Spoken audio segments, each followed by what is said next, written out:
Ndagusuhuje nshuti muvandimwe, mwifurije nanone igitondo cyiza. Gushimiye umwanya utanga ukiga ugafatanya natwe kwiga iki gitabo cy'inama ku mirire. Niba hari igihe dukeneye gufata umwanya tukubika imitwe mu bitabo, tugatega amatwi uko dukwiriye gufata imibiri yacu, ni iki gihe. Niyo mpamvu ngira ngo nkubwire ngo umwanya utanga ugategera amatwi ibi bintu ntago uwo mwanya uba upfuye ubusa. Ibyanditswe bitubwira yuko dukwiriye gukora iby'iryo jambo atari ugupfa kuryumva gusa, gushyira mu bikorwa.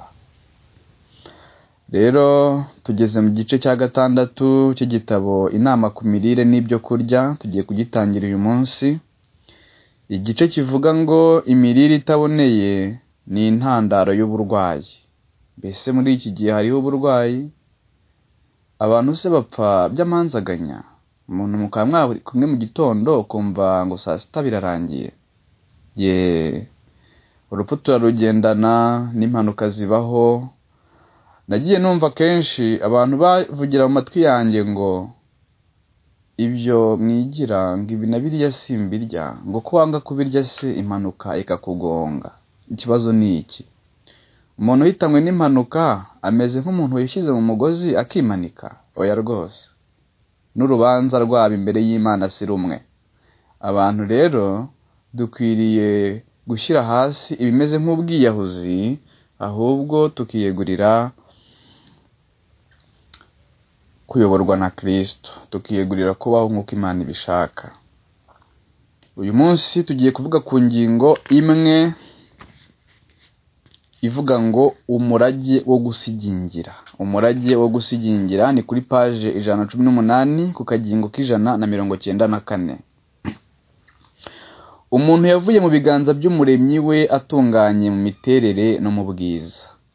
Kuba agikomeye nyuma y'imyaka 6,000 y'imiruho, indwara n'ubugome byaragiye birushaho kwiyongera, ni igihamya cy'imbaraga ikomeye yahawe Katanga ka mbere ubwo yaremwaga. Ndetse n'ubwo ababayeho mbere y'umwuzure biroshye mu byaha nta rutangira, byatwaye hafi imyaka 2,000 mbere y'uko ingaruka yo kugomera amategeko y'ibyaremwe igaragarira bose. Iyo Adamu ataza kugira imbaraga ntagereranywa z'umubiri ziruta kure iz'abagabo b'iki gihe, ikiremwa muntu kiba cyarahanaguritse kuri iyi si. Kuva umuntu yacumura ugakomeza no ku bisekuru byagiye bisimburana, uguhenebera k'umuntu kwagiye kurushaho kwiyongera.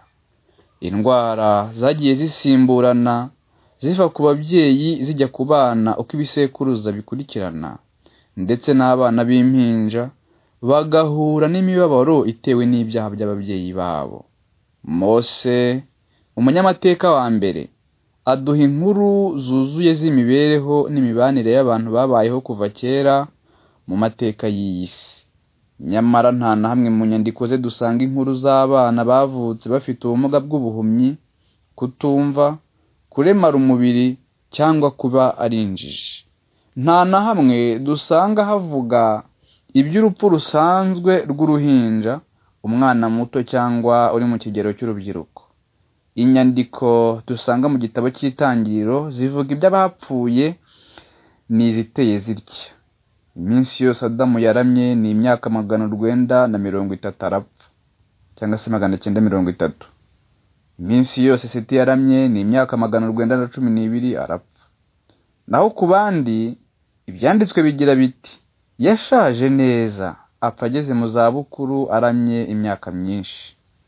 Itangiriro igice cya 5 umurongo wa 5 n'uwa 8.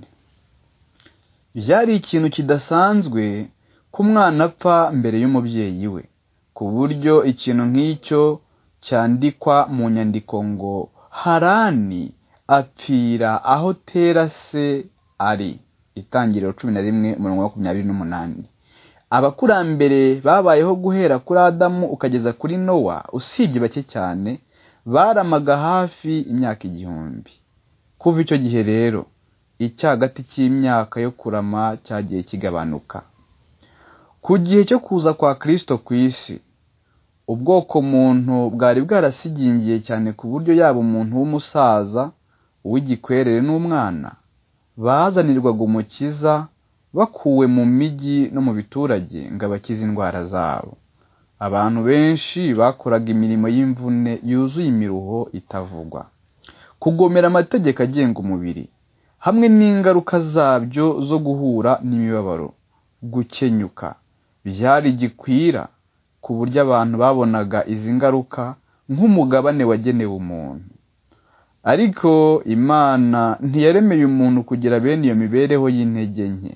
Iyi mibereho si umurimo w'Imana n'uw'umuntu. Yazanywe n'ingeso mbi no kugomera amategeko Imana yahaye umuntu ngo agenge ukubaho kwe. Gukomeza kugomera amategeko agenga ibyaremwe no gukomeza kugomera amategeko y'Imana. Iyo abantu bakomeza kumvira amategeko y'Imana ariyo mategeko 10, amabwiriza yayo agakomeza kuyobora imibereho yabo, nta muvumo w'indwara zuzuye isi uba warabayeho. Mbese ntimuzi yuko imibiri yanyu ari insengero z'Umwuka Wera uri muri mwe, wo mufite wavuye ku Mana, kandi ntimuri abanyu ngo mwigenge, kuko mwaguzwe igiciro. Nuko rero mutume imibiri yanyu n'umwuka wanyu bihimbaza Imana. Urwandiko rwa mbere rw'Abakorinto igice cya 6 umurongo wa 19 n'uwa 20. Igihe abantu bapfusha ubusa imbaraga z'imibiri yabo kandi bakijimisha intekerezo zabo, baba bacumura ku Mana. Ntibaba bayihimbariza mu mibiri no mu mwuka wabo, kandi ari ibyayo. Nyamara nubwo umuntu yacumuye ku Mana, urukundo rw'Imana ruracyari ku kiremwa muntu. Amen. Kandi itegeka umucyo wayo kubamurikira, ukabashisha umuntu kubona ko kugira ngo agire imibereho itunganye akeneye gukurikiza amategeko agenga ibyaremwe akanayobora impagarike ye. Mbega uburyo ari ingenzi ko umuntu akwiriye kugendera mu mucyo, agakoresha ubushobozi bwe bwose, bwaba ubw'umubiri n'ubw'intekerezo, kugira ngo Imana ihabwe ikuzo. Turi mu isi irwanya ubutungane cyangwa ukubonera kw'imico, ndetse by'umwihariko gukurira mu buntu. Aho tureba hose tuhabona uguhumana, kwangirika, guhenebera ndetse n'icyaha. Mbega ukuntu ibi bihabanye n'umurimo ugomba gukorerwa muri twe mbere y'uko duhabwa impano yo kudapfa. Abatoranijwe n'Imana bagomba guhagarara batunganye hagati y'ukwangirika kubakikije muri iyi minsi y'imperuka. Imibiri yabo ikwiriye kwezwa, umwuka wabo ukaba uboneye, kugira ngo uyu murimo ubashe gukorwa. Ukeneye gukorwa byihutirwa, ugashyirwamo umwete kandi ugakoranwa ubuhanga. Mwuka w'Imana niwe ukwiriye gutegeka imibereho yacu mu buryo bwuzuye, akayobora buri gikorwa cyacu cyose. Amen. Abantu bahumanije urusengero rw'ubugingo bwabo, kandi Imana irabahamagarira gukanguka, bakarwana n'imbaraga zabo ngo basubirane ubushobozi Imana yabahaye.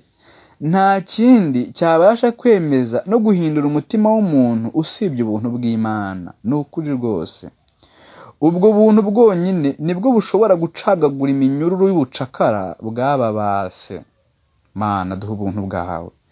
Ntabwo byashobokera umuntu gutanga umubiri h'igitambo kizima cyera kandi gishimwa n'Imana mu gihe agifite ingeso zibuza umubiri, ubwenge n'intekerezo kugira imbaraga. Nanone intumwa yongera kutubwira iti, kandi ntimwishushanye n'ab'iki gihe, ahubwo muhinduke rwose mugize imitima mishya, kugira ngo mumenye neza iby'Imana ishaka, ari byo byiza, bishimwa kandi bitunganye rwose. Amen. Abaroma 12 umurongo wa 2. Imana ibahe umugisha.